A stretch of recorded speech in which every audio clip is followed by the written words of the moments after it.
Hello viewers, मैं हूँ फ़खर यूसुफ़ज़ई और आप देख रहे हैं मेरा यूट्यूब चैनल। आज बात करेंगे कि why apples new iPhone 14 will be made in India instead of made in China. एक बड़ी अहम डेवलपमेंट है इस रीजन में। पाकिस्तान के एक तरफ इंडिया है और दूसरी तरफ चाइना है और आईफ़ोन एक बहुत बड़ा ब्रांड है दुनिया का। एप्पल बल्कि जिसको कहते हैं, बहुत सारी चीज़ें ये लोग बनाते हैं और एक काफ़ी बड़ा मार्केट शेयर भी है। लेकिन चाइना से इसका शिफ्ट होना टुवर्ड्स इंडिया कितना इम्पोर्टेंट है इंडिया के लिए, इस रीजन के लिए और चाइना को कितना बड़ा ये दचका है कि अब आईफ़ोन जो एक काफ़ी पैसा कमाता था मार्केट से, अब वो बजाय चाइना के वहाँ की लेबर और वो सारी चीज़ें जो इस्तेमाल करते थे एप्पल वाले, अब वो इंडिया की करेंगे और साथ में ये बात भी हो रही है कि prime minister of India Narendra Modi ji की कितनी बड़ी सक्सेस है। उन्होंने 8 साल पहले मेक इन इंडिया का नारा लगाया था और उसमें वो कहाँ तक कामयाब हुए हैं। बात करते हैं और इसके साथ यकीनन पाकिस्तान की बात होती है। वो भी आपको बताऊँगा कि क्यों होती है। क्योंकि एप्पल यहाँ पे नहीं बनता, लेकिन इसके बावजूद भी बड़ी इम्पोर्टेंट है बात करना पाकिस्तान के हवाले से। फॉरेन इन्वेस्टमेंट के हवाले से, मार्केट या बाकी चीज़ों के हवाले से कि एक तरफ ये हो रहा है, एक बड़े चाइना भी एक डेवलप्ड कंट्री था, है, लेकिन अब आहिस्ता-आहिस्ता से शायद वो वीक हो रहा है। लेकिन वो उस मार्केट को कैप्चर करने के लिए इंडिया ने बड़ी अच्छी प्लानिंग की और बड़ा कामयाब रहा और यकीनन आगे भी होगा। ख़ैर डिटेल में जाते हैं और तफ़सील में जाने से पहले आपसे रिक्वेस्ट है कि जिन-जिन लोगों ने चैनल को सब्सक्राइब नहीं किया, प्लीज़ चैनल को सब्सक्राइब करना और बेल आइकन का बटन दबाना ना भूलें और इसके साथ-साथ अगर आपको मुझसे कोई बात करनी हो तो यकीनन आप ट्विटर के ऊपर भी कर सकते हैं, फ़ेसबुक पे भी कर सकते हैं और मेरा इंस्टाग्राम भी है। मतलब कम यूज़ करता हूँ, लेकिन उस पे भी आप लोग मैसेज भेज सकते हैं। ख़ैर एनीवे, बात हम कर रहे हैं एप्पल की और साथ में इंडिया की, चाइना की और पाकिस्तान की। सबसे बड़ी बात ये है कि चाइना कई सालों से वहाँ पर इस फ़ोन का बनना और इसके साथ-साथ जो है यकीनन उनके लिए एक दचका इसीलिए होगा कि ये तो सिर्फ़ एक एप्पल ने स्विच ओवर किया फ्रॉम चाइना टू इंडिया। लेकिन इन फ्यूचर हम देख सकते हैं वहाँ पे और जितनी ब्रांड्स की वहाँ पे प्रोडक्शन होती है, तो वो भी ये सोच सकते हैं और ये भी हो रहा है कि जब इन्होंने कोविड के दौरान बहुत ज़्यादा सख्त लॉकडाउन्स किए थे और बहुत सारे मसाइल इस वक़्त वहाँ पे कंपनीज़ को पेश आ रहे हैं और साथ में यकीनन अमेरिका के साथ जो टक्कर लेने की कोशिश की थी, उसके जो चीज़ें हैं, उसके आफ्टर शॉक्स कहें या फिर जो भी कहें, वो हमें देखने को मिलते हैं। ये अगर एप्पल है, बाकी वहाँ पे डेल है, सैमसंग की बहुत सारी चीज़ें वहाँ पे बनती है। गो के वो साउथ कोरियन कंपनी है, but the thing is south Korea का भी अमेरिका के साथ, जापान के साथ बड़ा अच्छा ताल्लुक है और ख़ासकर हिंदुस्तान के साथ क्योंकि उनकी बहुत सारी कंपनीज़ इंडिया में ऑलरेडी ऑपरेट कर रही हैं। अच्छा।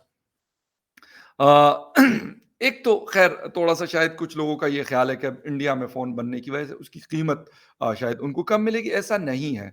क्योंकि वो फ़ोन कहीं पे भी बने, वो अफ़गानिस्तान में बने या इंडिया में बने या चाइना में अगर अभी तक बन रहा था, तो हमें उसको वही पैसे पे करने हैं जो पहले करने थे, अब भी वही करने होंगे।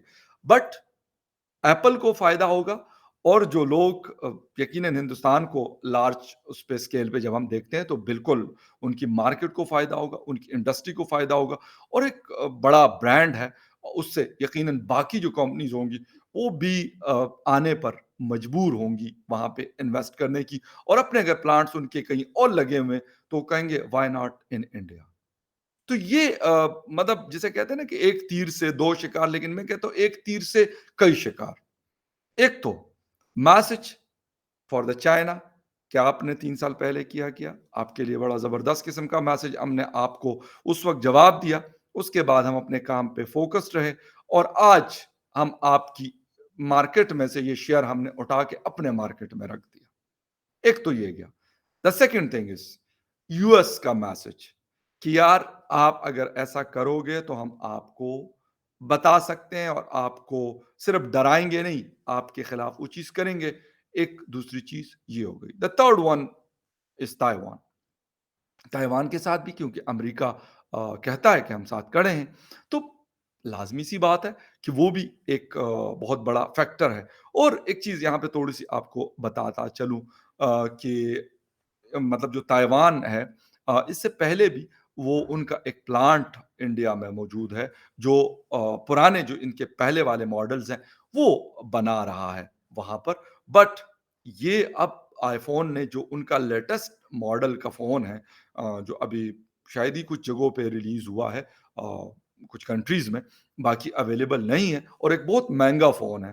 पाकिस्तान में इसका जो सबसे हाईएस्ट मॉडल है that is round about 7 lakh rupees Pakistani, almost इतना बनता है।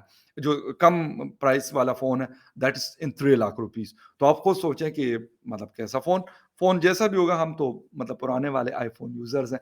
बट द थिंग इज़ कि एक मतलब महँगा फ़ोन है। ख़ैर एनीवे अब एक तरफ तो मतलब ऐलान जो हुआ आईफ़ोन का इंडिया में जो प्रोडक्शन का ऐलान हुआ, तो नरेंद्र मोदी जी की जो कैबिनेट है या उनके जो लोग हैं, उनको उसको इस चीज़ को वो एक बड़े सक्सेस की तरफ की वजह से देख रहे हैं। और सिर्फ़ ये नहीं है कि यार एक आईफ़ोन वैसे तो देखने को कहेंगे यार मोबाइल फ़ोन्स हैं, इंडिया में वैसे ही उनकी प्रोडक्शन लोकल अपनी कंपनीज़ काफ़ी सारे नामों पे हम ये कमर्शियल में देखते हैं बनाती रहती है। लेकिन द थिंग इज़ कि भाई हमने किस मार्केट से किस कंपनी को उठाकर इस बात पे मजबूर किया कि हम उनसे बेहतर एनवायरनमेंट प्रोवाइड करते हैं। तो नो डाउट अबाउट इट कि यार ये एक बड़ी सक्सेस है इंडिया की। यकीनन मोदी जी और उनकी जो टीम है उनकी एक बड़ी कामयाबी और ये कोई पहली और आखिरी कामयाबी भी नहीं है। क्योंकि वो कहते हैं ना कि अभी तो पार्टी शुरू हुई है, तो पार्टी तो अभी शुरू हुई है और गालिबन ये 2022 में ये पार्टी शुरू हुई है। वैसे तो शायद कहा जाता है कि 2019 या 20 में जब डोकलाम हुआ था, उस वक़्त शुरू थी। लेकिन वो शुरू नहीं थी, वो सिर्फ़ छोटे-छोटे ट्रेलर्स शायद देखने को मिल रहे थे और उसके बाद इंडिया ने अपने आप को मज़ीद स्टेबल किया, हर तरीके से अपनी इकोनॉमी को किया अपनी डिप्लोमेसी को किया, अपने डिफेंस को किया। तीनों चीज़ों के ऊपर उन्होंने बहुत ज़्यादा टाइम, पैसा लगाया और अपने आप को ऊपर लेके आए। इसके साथ-साथ वर्ल्ड स्टेज के ऊपर मतलब जिस तरीके से रशिया को उनका एक बड़ा क्लोज़ फ्रेंड है, रहा है और अब भी है। उसको जिस तरीके से यूक्रेन वॉर के ऊपर बताया कि यार मतलब enough is enough. You should and this war. तो ये बात मतलब it's not a joke basically. ये चीज़ें क्या कैसे होंगी? इसके पीछे जब हम देखते हैं बार-बार हम अक्सर ज़िक्र करते हैं खैर वो एक अलग टॉपिक भी मेरे पास है, उसपे भी एक अलग वीडियो आपको मिलेगी मेरे यूट्यूब चैनल पे। डॉक्टर जयशंकर साहब मतलब काफ़ी सारे फैन्स हैं उनके। इंडिया में होंगे लेकिन पाकिस्तान में भी बहुत सारे फैन्स हैं उनके और बड़ी एक बिलीव मी कि बहुत एक रिस्पेक्ट दी जाती है उनको और उनकी पॉलिसीज़ की वजह से, वो अपने काम की वजह से बड़े मतलब जिसे कहते हैं एज़ अ स्टार लिया जाता है। इंडिया में मैंने कहा ना कि वो तो लिया जाएगा कि अपने उस मुल्क के लिए कर रहा है, बट इन पाकिस्तान यहाँ पर भी उनकी मतलब बहुत तारीफ़ होती है। बिलीव मी मैंने कहा मैं अक्सर कहता हूँ कि वो लोग भी तारीफ़ करते हैं जो सख्त इंडियन मुखालिफ होते हैं, वो भी लोग तारीफ़ करते हैं कि नहीं, यार वो पॉलिसीज़ को बड़ा ज़बरदस्त तरीके से, बड़ा अक्लमंदी के साथ अपनी चीज़ों को वो आगे बढ़ाते हैं और जिसे कहते हैं कि वो कवर करते हैं चीज़ों को बड़े अच्छे अंदाज़ में।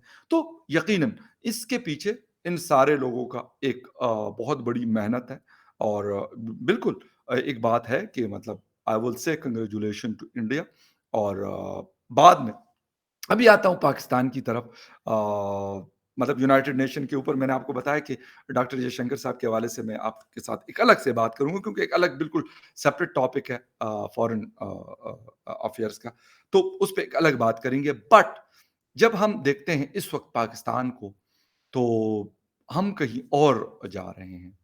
मतलब अगर हम हिंदुस्तान को मैं ये कहता हूँ कि यार ज़रूरी नहीं है कि भई आप हर किसी से मुकाबले शुरू कर लें। ये कोई वो नहीं है कि मैं कहूँ जी हमने तो अमेरिका से मुकाबला करना है। मैं कहूँ जी हमने तो चाइना से मुकाबला करना है। मैं कहूँ हमने तो हिंदुस्तान से मुकाबला करना है। मैं कहूँ जी हमने तो इज़राइल से मुकाबला करना है।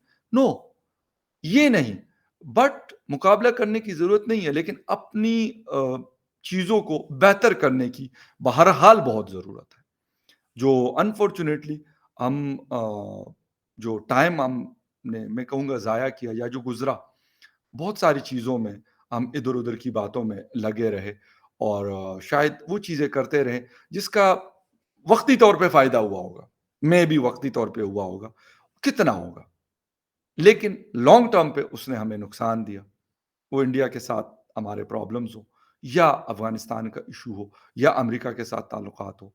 हमने उसको मिसहैंडल किया उन चीज़ों को और आज दुनिया कहीं और जा रही है और अमेरिका जिस तरीके से मतलब उनके एक जिसे कहते हैं कि एक स्टेटमेंट मैं पढ़ रहा था अमेरिकन की और वो कह रहे थे कि यार हमारे पास अब इतने पैसे नहीं हैं कि हम पाकिस्तान को जो है सैलाब ज़दगान की मदद जो है हम उसको कर सकें क्योंकि हमारे पास अब वो चीज़ नहीं है। पहले ये चीज़ हुआ करती थी, हमारे पास पहले डेविड शेवलेट हैं, डेविड शोलेट साहब ने कहा कि भई हमारे पास अब इतने पैसे नहीं हैं, जिस तरीके से 2010 में हमने आपकी हेल्प की थी।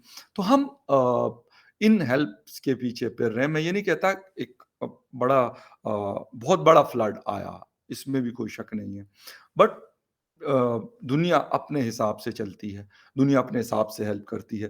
गो के बिलावल साहब ने और शहबाज शरीफ साहब ने काफ़ी कोशिश की, लेकिन आप किसी का जिसे कहते हैं कि मतलब आप गिरबान नहीं पकड़ सकते और वो इमरान खान साहब होते थे, तो वो तो ख़ैर पता नहीं गालियाँ भी देना शुरू कर देते थे। मतलब फ़ज़ूल किस्म की मैं उस कोई अच्छा वो नहीं था, उसने हमारे चीज़ों को मज़ीद ख़राब कर दिया। बजाए इसके कि हम हिंदुस्तान के साथ बेहतर करते ताल्लुकात को, डिस्प्यूट्स को कम करते, तो उससे हमें फ़ायदा होता। आज जो हम डिफेंस पे लाज़मी-सी बात है पैसा हमें लगाना पड़ता है। हम दिल करे या ना करे, लेकिन डिफेंस में हमारा पैसा जाता है। बावजूद इसके कि हिंदुस्तान के बहुत सारे दोस्तों से जब बात होती है, कहते हैं भाई हमने नहीं करना, हमने लेकिन जो भी हम कह दें वो एक अलग बात है, लेकिन नहीं हमें कहा जाता है कि नहीं जी एज़ अ थ्रेट हम लेते हैं, हिंदुस्तान को कुछ भी हो सकता है। तो लोग भी कहते हैं हाँ जी, कुछ भी हो सकता है। मतलब कुछ भी, ठीक है? तो ख़ैर एनीवे बात एप्पल की हो रही है कि यार इंडिया में आज एप्पल आया, कल को कोई और आ जाएगा, कोई और आ जाएगा। वो ब्रांड्स जो बहुत बड़ी मानी जाती है अराउंड द वर्ल्ड और जो पूरी दुनिया में उनकी प्रोडक्ट्स जाती हैं तकरीबन कोई ऐसा कंट्री नहीं होगा कि जिसमें आप कहें कि एप्पल नहीं है। जंगज़दा अफ़गानिस्तान में भी आपको मिलेगा, सीरिया में भी मिलेगा, सूडान में भी मिलेगा और भी बहुत सारी ऐसी जगहों पे जहाँ पे हालात काफ़ी ख़राब है, उसके बावजूद इनकी प्रोडक्ट एक टोयोटा को मैं जब देखता हूँ कि वेस्ट अफ्रीकन कंट्रीज़ में आपको कुछ नज़र आए या ना आए, लेकिन ये वाली टोयोटा की गाड़ी नज़र आती है। तो यार जापान की एक बहुत बड़ी सक्सेस है ये, सक्सेस स्टोरी है। इसी तरीके से कल को वैसे तेजास के हवाले से भी जो इंडियन मैट जेट फाइटर है, उसके हवाले से भी काफ़ी सारी चीज़ें मुझे मिली हैं। उस पे भी बात करेंगे कि ये मतलब मैं कह रहा हूँ कि ये दिस इज़ द बिगिनिंग ये एक शुरुआत है। हमने ये शुरुआत कब करनी है, पाकिस्तान ने ये शुरुआत कब करनी है, हमें अभी तक नहीं पता। हम उस लेवल पे नहीं पहुँचे क्योंकि हम और मसलों में फँसे हुए हैं। हम कहते हैं जी कश्मीर में हमने ये करना है, कश्मीर में हमने हिंदुस्तान ने वो किया। बाकी सारी बहुत सारी चीज़ें हैं, जिसकी वजह से हम बैक फुट पे जाते हैं और यकीन करें मतलब चाइना को मतलब मुझे ये इस तरीके से नहीं नज़र आ रहा था कुछ साल पहले कि यार चाइना ऐसा हो सकता है, मतलब इतना डाउन हो सकता है, लेकिन हुआ और अपनी शायद गलत पॉलिसीज़ की वजह से हुआ। जिस तरीके से हमने बहुत सारी चीज़ें ऐसी की कि हमें वक़्ती तौर पे तो उससे फ़ायदा हुआ, बट लॉन्ग टर्म में उसने हमें बहुत ज़्यादा लॉस किया और हम ऐसे भटके कि हमें समझ नहीं लगी कि अब हमने करना क्या? और मतलब एक सही डायरेक्शन कैसे पकड़नी? ये एक इश्यू है। ग़ालिबन चाइना ने भी मुझे नहीं पता एक बहुत बड़ा कंट्री है और एक बड़ी इकोनॉमी है, टेक्नोलॉज़ीज़ भी काफ़ी सारी हैं। लेकिन जब हम पिछले 1 साल से उनको देखते हैं मतलब जिसे कहते हैं पोस्ट कोविड सिचुएशन में, तो उसमें चाइना, वो चाइना नज़र नहीं आ रहा जो बिफोर द कोविड कोविड नज़र आता था। एक वर्ल्ड लेवल पे जो उनका एक मतलब उनको एक इम्पोर्टेंस दी जाती थी, अब वो चीज़ नहीं रही। तो जब हम कहते हैं कि जी चाइना हमारे साथ खड़ा है या खड़ा रहेगा, लेकिन चाइना की अपनी हालत ये हो गई है कि पैसे नहीं है, मतलब उनका अपना है, लाज़मी सी बात, एक बड़ी पॉपुलेशन है और अब वो हमारे रिस्पॉन्सिबल नहीं है, मैं भी ये भी बता दूँ, वो हमारी रिस्पॉन्सिबिलिटी उनकी नहीं है। बट फिर भी कहा जाता है कि जी हमारा बड़ा करीबी दोस्त है और बड़ी एक्सपेक्टेशंस होती हैं, तो वो करेगा। बट द थिंग इज़ कि ऐसा नहीं है, क्योंकि वो जिस तरह अमेरिका कहता है कि भई हमारी जो फाइनेंशियल पोज़ीशन है, वो नहीं है। लेकिन अमेरिका आज भी चाइना से कई गुना आगे है। हमें ये सोचना पड़ेगा कि अपनी चीज़ों पे फ़ोकस, अपने काम पे फ़ोकस और साथ में यकीनन डिप्लोमेसी के लिए जो टीम होती है बिलावल साहब को भी शायद थोड़ा-सा मतलब मेरे ख़्याल में इन चीज़ों से निकलना पड़ेगा कि मतलब लगे हुए हैं पुरानी बातें बार-बार रिपीट करने से जिससे शायद फ़ायदा कोई नहीं है। हाँ, हम ये बताते हैं कि यार हम पाकिस्तान जो है ना ये बात करता है, दैट्स इट। इसके अलावा शायद कोई और फ़ायदा नहीं है। हमें सोचना है कि यार को किस तरीके से जो कंपनीज़ काम करती है, ऑपरेट करती है, इंडिया में जाके इन्वेस्ट करती है, उस तरह का हमारे कंट्री में कैसे लोग इन्वेस्ट करेंगे। लेकिन उसके लिए बड़ी मेहनत और बड़ी एक जिसे कहते हैं क्लीन किस्म की पॉलिसी बनानी पड़ेगी, तब जाके ये चीज़ें मुमकिन हुआ करेगी। अदरवाइज़ हम इसी तरीके से कभी चाइना को देखेंगे, कभी अमेरिका को देखेंगे, कभी सऊदी अरेबिया को देखेंगे और अब उन लोगों ने भी कहा कि भई चलो कुछ ना कुछ इन्वेस्टमेंट हम कर लेते हैं, हमें प्लान दो। लेकिन हमारे पास अनफॉर्च्यूनेटली वो प्लान बी नहीं होता। प्लान बी की बात नहीं कर रहा हूँ, प्लान नहीं होता, इसलिए मैं कहता हूँ बी नहीं होता। तो खैर anyway let's see, hope for the best, देखेंगे कि क्या हो सकता है। लेकिन मैं फिर एंड इसी पे करूँगा कि we should learn from all neighbours, वो कोई भी हो। अगर अफ़गानिस्तान अच्छा कर रहा है, उससे भी सीखना चाहिए। हिंदुस्तान अच्छा कर रहा है, उससे भी सीखना चाहिए। अगर कोई और अच्छा कर रहा है, उससे भी सीखना चाहिए। खैर anyway congratulation once again to India and बाकी यकीनन मोदी जी और उनकी जो टीम है अ, वो मुबारकबाद की मुस्तहिक है कि अपने कंट्री के लिए वो अच्छा कर रहे हैं। हमें अच्छा लगे या बुरा लगे। खैर anyway thank you very much for watching. मिलेंगे किसी और न्यूज़ अपडेट में, तब तक के लिए टेक केयर एंड बाय।